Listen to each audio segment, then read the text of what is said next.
रहीम नाज़रीन अस्सलाम वालेकुम, मैं हूं इमरान वसीम। नाज़रीन, इस प्रोग्राम में दो बड़ी अहम ख़बरें आपके साथ हम शेयर करने जा रहे हैं। एक ख़बर तो बलोच खतून रहनुमा महारंग बलोच, जिन्हें कोयटा पुलिस की जानिब से सरियाब रोड से गिरफ़्तार किया गया था, इस गिरफ़्तारी के हवाले से कुछ अहम डिटेल्स हैं। आप जानते हैं कि कौमी सलामती कमेटी के इजलास में फ़ैसला किया गया था कि अब नरम रियासत वाली बात नहीं चलेगी, अब रियासत को सख्त रियासत जो है वो बन के दिखाना पड़ेगा, सख्त रियासत बनना पड़ेगा। तो महारंग बलोच की गिरफ़्तारी के हवाले से क्या तफसीलात हैं, क्या हक़ाइक़ हैं, एक तो ये डिटेल आपके साथ हम शेयर करेंगे। दूसरी खबर नाज़रीन, हाई कोर्ट्स के चीफ जस्टिस ज़बान के मुतबादल जजेस कौन होंगे, और इस सिलसिले में जो चीफ जस्टिस याहिया अफरीदी साहब हैं, उनकी तरफ से जस्टिस मंसूर अली शाह समेत सुप्रीम कोर्ट के सीनियर जजेस के साथ मुशावरत का क्या मामला है, मुतबादल जजेस के नामों की नॉमिनेशन का क्या मामला है, ये डिटेल भी इस खबर की आप नाज़रीन के साथ हम शेयर करने जा रहे हैं। लेकिन प्रोग्राम का आगाज़ करने से पहले आप देखने वालों से चैनल सब्सक्रिप्शन की दरख्वास्त करेंगे कि जिन दोस्तों की जानिब से अभी तक हमारे चैनल को सब्सक्राइब नहीं किया गया, उनसे दरख्वास्त होगी कि चैनल को सब्सक्राइब कर लें, बेल आइकॉन का बटन प्रेस करें, वीडियो अगर पसंद आए तो इसे लाइक और शेयर ज़रूर करें। तो पहली खबर से नाज़रीन गुफ्तगू का आगाज़ करते हैं, जो थंबनेल पे हमारी पहली खबर है कि चीफ जस्टिस याहिया अफरीदी ने मुतबादल जजेस के लिए साथी जजेस के साथ मुशावरत और उसमें मंसूर शाह साहब का नाम भी है। अब नाज़रीन, मामला यह है कि जो 8 अप्रैल को चीफ जस्टिस याहिया अफरीदी ने जुडिशल कमीशन का जो इजलास बुलाया है, उस इजलास का एजेंडा सामने आया है। सबसे पहले तो उस एजेंडे के जो 4 पॉइंट हैं, जो 4 नुकात हैं, वो आपके सामने रखेंगे। पहला नाज़रीन, 8 अप्रैल के जुडिशल कमीशन के इजलास का एजेंडा ये है, एजेंडा आइटम नंबर 1 के nomination of former chief justice oblique जज of the high court of the Sindh, high court of the Balochistan, Peshawar high court and Islamabad high court under the second proviso to the article 175A sub class 5 of the constitution of Pakistan. ये nominations होनी है साबिक जजेस की, साबिक chief justice की, Balochistan high court के लिए, पेशावर हाई कोर्ट के लिए, इस्लामाबाद हाई कोर्ट के लिए और सिंध हाई कोर्ट के लिए। उसके बाद सेकंड जो एजेंडा आइटम नंबर है, वो शुजात अली खान साहब का जो लेटर है कि मेरे मुतल्लिक जो जुडिशल कमीशन के इजलास में जो ऑब्जर्वेशन दी गई हैं, उनको हज़फ किया जाए, एक्सपंज किया जाए। तीसरा एजेंडा आइटम नंबर ये है, to consider the appointment of the 2 जजेस of the Lahore high court in the supreme court of Pakistan, यानी लाहौर हाई कोर्ट के 2 जजेस को सुप्रीम कोर्ट में एलिवेट करने के हवाले से एजेंडा आइटम नंबर 3 है। और चौथा ये है, और ये सब पॉइंट वाइज हैं, एक्चुअली तो दरअसल 2 ही एजेंडे हैं। दूसरा ये है, अपॉइंटमेंट ऑफ द 2 जजेस of the Lahore high court shall be made from the amongst the 5 most senior जजेस of the Lahore high court, यानी जो सुप्रीम कोर्ट में लाहौर हाई कोर्ट से 2 जज लाए जाएंगे, वो लाहौर हाई कोर्ट के 5 सीनियर जजेस से लाए जाएंगे। अब फिर ये हाई कोर्ट्स के चीफ जस्टिस साहबान के मुतबादल जजेस कौन होंगे, इस पे कंफर्मेशन करने का, इस पे नॉमिनेशन करने का, इस पर मुशावरत करने का क्या मामला है। तो नाज़रीन, जो एजेंडा आइटम नंबर 1 था, वो दरअसल इसी सिलसिले में है। अब ये क्यों किया गया है, इसकी रिक्वायरमेंट क्या है, तो नाज़रीन कॉन्स्टिट्यूशन का एक आर्टिकल है जजेस की हाई कोर्ट्स में तैनातियों के हवाले से, जजेस की सुप्रीम कोर्ट में तैनातियों एलिवेशंस के हवाले से। उसमें नाज़रीन आइन का आर्टिकल जो 175A है, क्योंकि जो एजेंडा जारी किया गया है 8 अप्रैल के इजलास का, उसमें आर्टिकल 175A की सब क्लास 5 का हवाला दिया गया है। अब वो आर्टिकल 175A का सब आर्टिकल 5 क्या है, वो पढ़ना पड़ेगा। उसमें नाज़रीन लिखा गया है कि provided further that if for any reason the chief justice of high court is not available, अगर हाई कोर्ट का चीफ जस्टिस अवेलेबल ना हो, he shall be substituted by a former chief justice और अ फॉर्मर जज of the high court of that high court, उसी high court का। यानी judicial commission का इजलास हो रहा है इस्लामाबाद हाई कोर्ट में तैनातियों के हवाले से, मिसाल के तौर पे, लेकिन इस्लामाबाद हाई कोर्ट के जो चीफ जस्टिस हैं सरफराज डोगर साहब, वो दस्तयाब नहीं हैं, बीमार हैं या बैरून मुल्क गए हुए, तो इस सूरत में उनकी जगह पे उनका मुतबादल कौन होगा। और सिर्फ इस्लामाबाद हाई कोर्ट नहीं, सिंध हाई कोर्ट के लिए, बलूचिस्तान हाई कोर्ट के लिए, पेशावर हाई कोर्ट के लिए और इस्लामाबाद हाई कोर्ट के लिए तो इसमें आर्टिकल 175A सब क्लास 5 में लिखा गया है,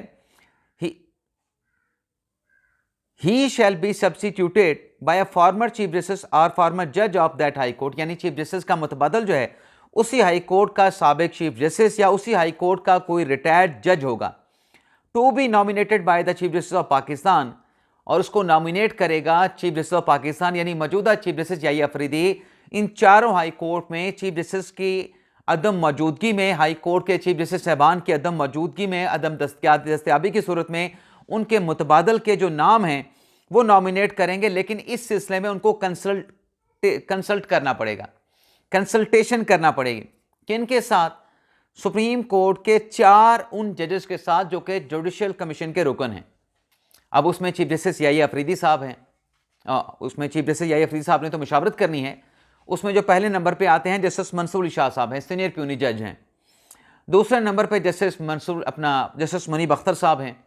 तीसरे नंबर पे जस्टिस जमाल खान मंदुखेल और जस्टिस अमीनुद्दीन खान साहब हैं, जिनके साथ जस्टिस याहिया अफरीदी साहब ने या तो ये मुशावरत कर ली है या तो ये मुशावरत जो है वो आइंदा आने वाले दिनों में की जाएगी। 8 अप्रैल का इजलास है, अभी बड़े दिन पड़े हैं।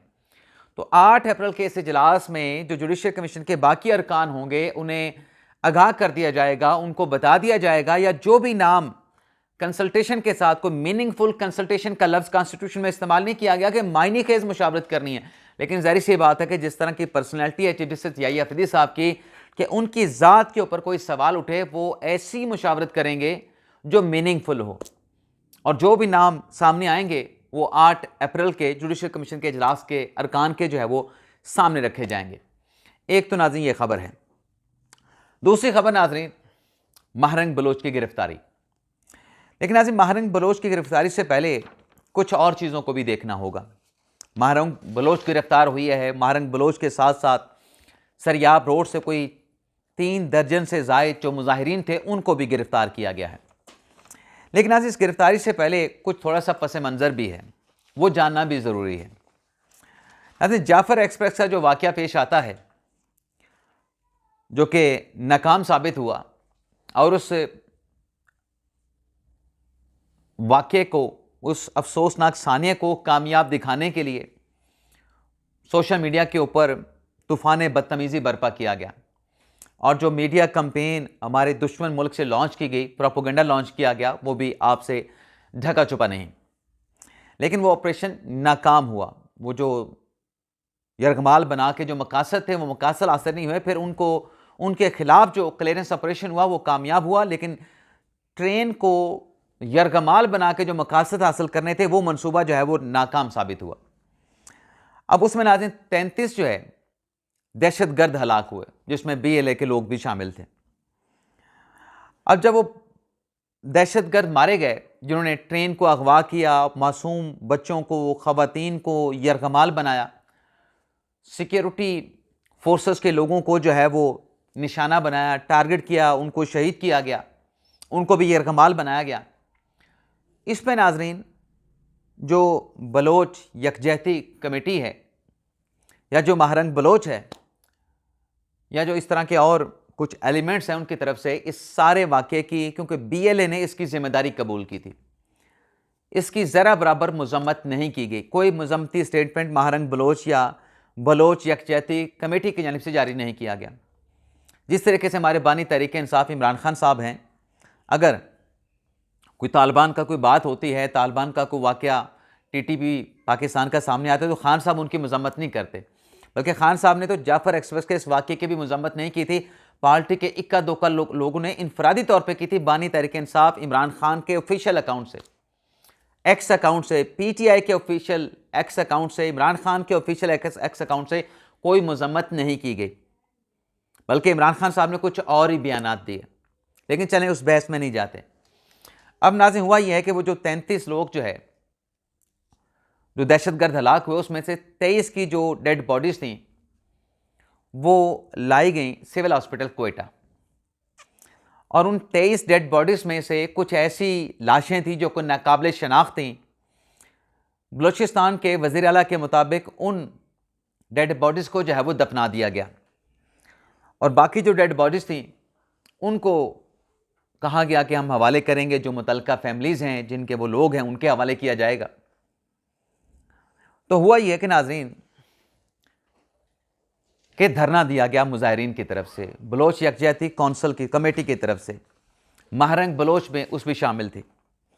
अब उसमें हुआ क्या कि जो मुजाहरा किया गया, जो धरना दिया गया, उसमें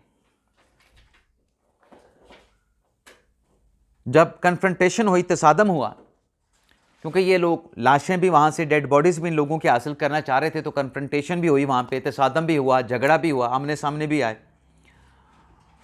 और पुलिस की तरफ से मुजाहिरीन पर जो है, जो ज़राए बताते हैं, वाटर कैनन का इस्तेमाल किया गया। लेकिन उस तसादम के नतीजे में 3 मुजाहिरीन जाँ बहक होते हैं, 7 जो है वो ज़ख्मी हो जाते हैं, जिस पर जो मुजाहिरीन हैं वो लाशें लेके रोड के ऊपर धरना दे देते हैं। नेशनल शाहरा है, कौमी शाहरा है, उसको बंद कर दिया जाता है। तो होता यह है कि इल्ज़ाम लगता है कि जो 3 लोग जाँ बहक हुए हैं ये कोयटा पुलिस की फायरिंग से हुए हैं, जबकि सिक्योरिटी फोर्सेस के ज़रा ये बताते हैं, मैंने एक वीडियो भी किसी जगह पे देखी है, वो वीडियो मेरे पास नहीं वरना मैं आपको दिखाता, कि वहाँ पर तो वाटर कैनन का इस्तेमाल हो रहा है, और कुछ शरपसंद ऐसे जो मुजाहिरीन हैं उनके अंदर ही शरपसंद देखे गए उस वीडियो में, जो कि वहाँ पर राइफल्स का, असलहे का इस्तेमाल कर रहे हैं, उनकी तरफ से फायरिंग की जा रही है। अब ये लोग कौन थे जो कि मुजाहिरीन में शामिल थे, इसका जवाब तो फिर मुजाहिरीन ही दे सकते हैं। बाहर से थे, अंदर से थे, लेकिन उनके मजमे के अंदर शामिल थे। तो मजमे के अंदर वो कैसे शामिल हुए, उन्होंने क्यों फायरिंग की, वो लोग कौन थे, उनका ताल्लुक किस तंजीम के साथ था, किस तबके के साथ था, इसका जवाब तो उन्होंने देना है। लेकिन बहरहाल धरना दे दिया गया और कौमी शाहरा को जो है वो बंद कर दिया गया। अब उसमें हुआ यह कि इंटरनेट की सर्विस तो पहले ही बंद थी, और पुलिस ने, कोयटा के इंतज़ामिया ने ऊपर से ये किया कि जो ट्रांसपोर्ट है कोयटा से चलने वाली रात के औकात में, उसकी भी बंदिश कर दी गई। और उसकी बंदिश इसलिए की गई कि जो मुसाफिर कोयटा ट्रांसपोर्ट से, बसों से निकलते हैं अपने घरों को जाने के लिए, उस ट्रांसपोर्ट को और उसमें जो इंसानी जानें हैं उसको महफूज बनाने के लिए किया गया, ताकि दिन के औकात में ये गाड़ियाँ निकलें, ये बसें निकलें अपनी मंजिल मकसूद की तरफ, और उसमें CCTV कैमरे भी लगाए जाएँ। अब जिस तरीके से मुजाहिरीन पहुँचे, और उसमें वो फैमिलीज़ भी शामिल थी दहशत गर्दों की, जो कि अपने उन लोगों की डेड बॉडीज़ हासिल करना चाहती थी, जिस तरीके से धावा बोला गया, तो इनको वो डेड बॉडीज़ नहीं दी, कि कुछ डेड बॉडीज़ ये रिपोर्ट किया गया है कि वो उठा के ये मुजाहिरीन अपने साथ ले गए। लेकिन वज़ीर आला बलूचिस्तान का ये कहना है कि ये डेड बॉडीज़ जिन फैमिलीज़ की हैं उन फैमिलीज़ के हवाले की जाएंगी, किसी जत्थे के हवाले नहीं की जाएंगी। और बलूचिस्तान हुकूमत का मौक़िफ़ ये है कि जब जाफ़र एक्सप्रेस पे हमला किया गया, जिन दहशत गर्दों ने उस ट्रेन को यरगमाल बनाया, उसमें दहशत गर्दों के 2 गिरोह थे।